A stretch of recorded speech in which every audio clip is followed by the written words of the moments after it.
شروع اللہ کا نام لے کر جو بڑا مہربان نہایت رحم والا ہے۔ جس طرح من جملہ اور نعمتوں کے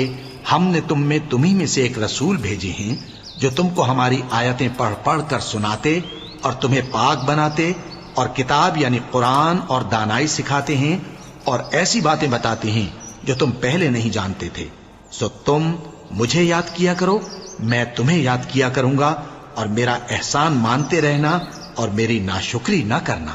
اے ایمان والو، صبر اور نماز سے مدد لیا کرو، بے شک اللہ صبر کرنے والوں کے ساتھ ہے۔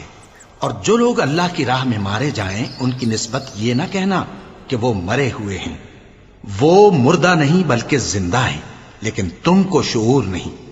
اور ہم کسی قدر خوف اور بھوک اور مال اور جانوں اور میووں کے نقصان سے تمہاری آزمائش کریں گے،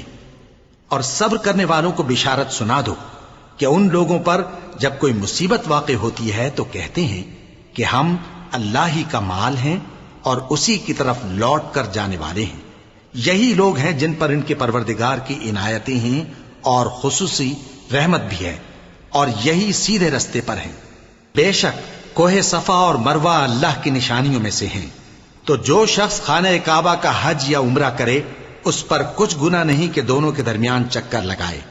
بلکہ یہ ایک نیک کام ہے، اور جو کوئی نیک کام کرے تو اللہ قدردان ہے، دانا ہے۔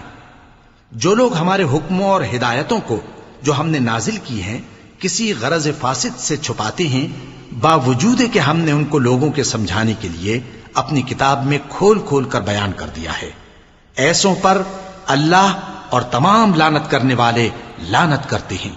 ہاں، جو توبہ کرتے ہیں اور اپنی حالت درست کر لیتے ہیں اور احکام الہی کو صاف صاف بیان کر دیتے ہیں تو میں ان کے قصور معاف کر دیتا ہوں،